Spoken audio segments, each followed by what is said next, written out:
here today, I'm going to make a different lesson. Today I'm going to list to you the 10 mostly used Arabic words by Israelis today. So apart from hummus and falafel that are Arabic, there are some words that they use in the daily life. You know that we live together, is Palestinians inside Israel and Israelis, we live together. Both languages are so similar, Arabic and Hebrew. They come from one Semitic language, which is Aramaic, like the root or the family language is Aramaic. So the languages are so similar, like we're cousins, not only cousins but also cousins in language. The only thing that is different though is the writing system. It's totally different, and by now I think you know how Arabic is written, and Hebrew is like the letters are all separate. So today I'm not going to make it too long on the introduction, just I wanted to tell you that there are a lot of words that we Arabs use from Hebrew a lot in our daily life, and we don't have even an equivalent to them, and I will make a new video about that also, which is so interesting. And today I'm going to teach you the words that are used in the daily life. Like you go to Tel Aviv and you hear a lot of Hebrew, but you will end up hearing a lot of Arabic words in the mid of speaking Hebrew. So let's begin. The first and most used word of all of them is the word yalla. Yalla yalla, we put it everywhere. We Arabs put it everywhere. It means come on or let's. So it's an invitation to hurry up or to do something. Israelis nowadays, they use it a lot. Just exactly the same usage that Arabs use it. Actually, they don't have an equivalent of let's in Hebrew that is used like yalla. So yalla, you can put it anywhere. Yalla nilech, yalla bo, yalla bye. When you hang up, it's like yalla bye. It's not bye or lihitraot. No, it's yalla bye. So yalla, you can put it anywhere. It means let's or come on, or like I'm inviting you to rush up. Yalla yalla. So you can use it a lot in Arabic, of course, but you hear it very much used by Israelis nowadays for the same meaning, to rush somebody or let's do something. Yalla. The second word is the word ahlan. Ahlan in Arabic, it means welcome or hi and welcome. Ahlan used by Israelis every day. They use it to say hey, or like the colloquial or the non-formal way of saying hi. Ahlan akhi, manyanim. Ahlan akhi is like hi, hey bro, here bro, not brother. Hey bro, what's up? Manyanim, what's going on? Ahlan, manyanim. So they use it a lot in a daily life just to say hi, just like between friends or people you're acquainted with. Ahlan. In Arabic, it's ahlan. You pronounce the h very like you can hear it. Ahlan. In Hebrew, it's like in the modern Hebrew, it's not in Hebrew. It's like used by Israelis. It's more like ahlan. They don't pronounce a lot the h. Ahlan, ahlan, ahlan. Another word that's super used by Israelis nowadays, it comes from Arabic, it's the word akhla. Akhla. Now akhla has like an explanation. Akhla comes from ahla in Arabic, and it's like a comparative of the adjective hulu. Hulu means sweet or nice or beautiful. Also in colloquial, like in Ammiyi, in the spoken Palestinian dialect, it's hulu means nice or beautiful. Ahla it means nicer. It became akhla in Hebrew because in modern Hebrew, or like the Israelis, like the modern Israelis, they don't pronounce the ha as a ha, they pronounce it as a kha. This happens also with the ra, resh, that becomes a resh in modern Hebrew. Modern Hebrew, I mean the spoken language mostly used by Ashkenazi Jews in Israel. Ashkenazi Jews are the Jews who came from Europe mostly. So now like the language that you hear in the news, or like to be in and to be cool, is changing these letters. I might have made one lesson about this, but I don't want to confuse you a lot. Anyways, in Hebrew in Hebrew the ha exists and the ra exists, but it's not pronounced nowadays as ha and ra because you would be less cool or it shows where your origin is from. So they would prefer to use kha instead of ha and ra instead of ra. So with the word ahla, which means more beautiful or you're cool, instead of pronouncing it ahla, like in Arabic, they pronounce it akhla. Akhla. So ha becomes kha. That's in short. That wasn't short. Anyways, akhla. What is the meaning of akhla? More beautiful. It doesn't have like the literal meaning to it, but akhla means cool. How are you? Man yanim? Akhla, akhi. Akhla. أخلى means I'm cool, I'm super cool, I'm doing perfect. Today, excellent. أخلى. So أخلى can be an answer to somebody who's asking me, how are you? How are you? My name is أخلى. أخلى, I'm doing perfect, I'm cool. The fourth word is the word wallah. Wallah is very much used by Israelis today. Wallah can have two meanings. As a question, which means really, I saw that movie last night. Really? You did? Wallah? Wallah. So you change the intonation into wallah. So it's a question, which means really. And it also means like I swear to God. I swear I did it. Wallah. كان رأيت السرط הזה. I saw that movie. كان wallah. Wallah? Really? Wallah. Yes. The fifth word is the word ساعتين. ساعتين is pronounced nowadays, as you know already, ساعتين. ساعتين. So ساعتين or ساعتين comes from the word صحة in Arabic. صحة means health, and it's an expression that we say when we are eating something. So we want to say buon appetito, or like enjoy it, food. We would say in Arabic, we would say ساعتين. صحتين. Or if someone is inviting me to dinner or lunch, I will tell him صحتين. No, thank you, صحتين. صحتين, so it's like it belongs to food-wise and meals. It's just like to wish somebody to enjoy his meal. Bon appétit or bon appétit in French. In Hebrew, yeah, that's for صحة. By the way, صحة also means cheers. So if somebody is like, we're raising the glass and we're making cheers, we in Arabic we say صحة, صحة. Another usage for صحة, I don't want to make it too complicated, but anyways, another usage for صحة is when somebody sneezes, we tell him صحة. صحة, the answer would be على قلبك, but it doesn't matter. So صحة is very much used, and it means literally health. You're sneezing, I'm telling you health. صحة. Now, صحتين, what is صحتين? And we're talking Arabic now. صحتين means two healths. So, not one health, two health. صحتين is very much used as like an emphasis. I don't wish you just one health and don't want you to enjoy your food once, but I want you to enjoy it twice. Not one cheers, two cheers, okay? صحتين.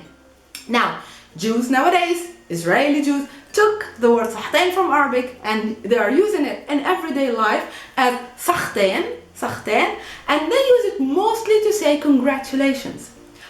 كنيتي أوتو خداش صحتين. I bought a new car. Wow, صحتين. Or مبروك. It's just like مبروك. Remember مبروك in Arabic? It's, I don't know if you remember, but another word in Arabic to say congratulations is مبروك, which by the way is very much used by Israelis nowadays also, the word مبروك, and they pronounce it مبروك because the R is pronounced as غا, as I told you before. So let's go back to صحتين. صحتين loses the wishing somebody a good meal or like something that is connected to food. In Hebrew, it becomes generally congratulations. صحتين أخي, صحتين. Well for you, or well done, or good for you. You passed an exam, صحتين. Congratulations. You bought a new house, صحتين. Okay, so you're wishing somebody without envy something. Congratulations. صحتين. The sixth word is the word خلاص. خلاص. In Arabic it means enough, stop it, don't continue doing it. It means exactly the same also in Hebrew. It's pronounced خلاص, and also in Hebrew it's خلاص. خلاص. دغري. Now dugri in Arabic it means straight or go straight. Okay? In Hebrew it's pronounced dugri. It's difficult for them to pronounce the gha and the ra afterwards, since the ra is pronounced also like gha, so it's like double gha, dugri. It's difficult for the people who are speaking like in the modern dialect of Hebrew. Dugri. If you are Arab, in Arab you can easily pronounce it as dugri because you know the difference between the ghain and the ra. Dugri. Now dugri means straight. In Hebrew it's not, yeah, it's also used to say go straight, lech dugri, but it's mostly used to say be honest, like speak with me dugri, don't speak with me like on a loop, speak with me دبر إلي دغري دغري يعني speak honestly, don't lie, okay, or be honest, say the truth, or be a good person, like be dugri, don't be something else. So dugri is like honesty, being straightforward, clear, or even go straight. Dugri. The next word is the word sababa. Sababa, sababa. Sababa in Arabic it means longing or love, passion. That's sababa. In Hebrew, it means, as it's used nowadays, it's not in Hebrew, again, used by Israelis today, it means, it conveys the feeling of feeling great. How are you? Sababa. Like everything is going perfect according to plan. Sababa. Ma kore? Sababa. Ma kore is like another way of saying ma'anyanim or ma shlomcha, which means how are you? Ma kore? What's happening? What's up? Sababa. So again, it's a colloquial usage. It's not like the formal language, of course, because it comes from Arabic. It comes from another language, so it's not like the correct Hebrew. These are the words that are mostly used and very, very much used by Israelis in Israel today. So sababa is one of them. From the Arabic meaning of longing or passion or love, it became to be used as saying, I'm feeling great. I'm great today. How are you? Sababa, sababa. How did you do in the exam? Sababa, sababa. So it means positive feelings of being good, being great, and feeling fantastic. Sababli. The next word is the word asli. Asli. Asli comes from the word asl in Arabic, which means origin. Asli, it means original. That's in Arabic. In Hebrew, it means the same thing. Even in Hebrew, it has like atsil, which is like a Hebrew word that conveys the same, like similar meaning. Atsil, yeah, something that's original.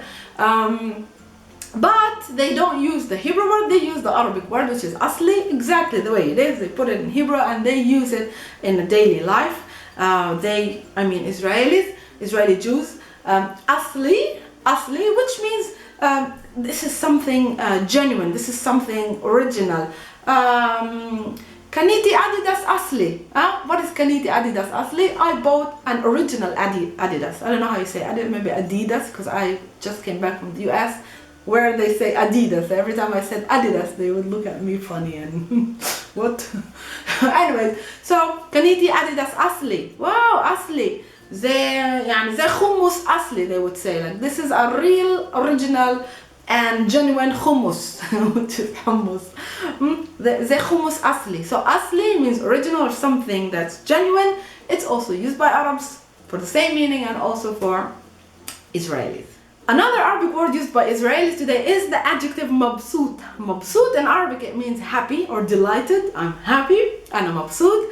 And in Hebrew, nowadays, it has the same meaning. Ani mabsut.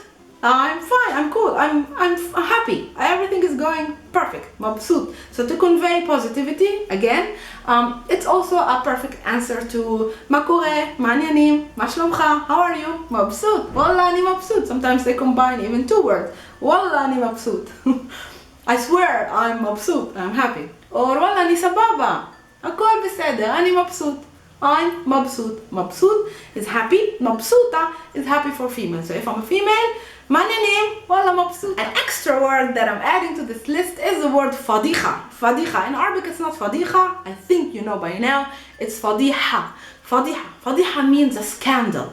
Something scandalous that's happened. Like, so it's the noun. Fadiha. Scandal. It's used also by Israelis to convey the same meaning. Why is it fadiha? Oh, what a scandal. Something that's shameful. Something that makes us ashamed of. As a fadiha, what a shame, or what a scandal that's happening. So fadiha and fadiha. So these are the 10 mostly used Arabic words by Israelis today. There are many more, but these are the really more used ones. Of course, again, apart from the food, the types of food that like falafel, hummus became hummus. It's not hummus, it's hummus. Shakshuka and a lot of other types of food, but I didn't want to concentrate on the food. I wanted to concentrate on the colloquial language spoken by people in the street that is mixed between Arabs and Jews. We also Arabs, maybe as I mentioned at the beginning of the video, we use a lot of Hebrew words in our daily speech that I will list in a new video for you. I hope you like these kinds of lessons. Don't forget to subscribe to my channel, to follow me on Instagram, to follow me on my Facebook page, so you get updated with all my latest news. There are upcoming Arabic courses, intensive Arabic courses in the Holy Land, so stay tuned also in my website. for the application opening, and I hope to see you in a new Arabic lesson with me, Maha. مع السلامة.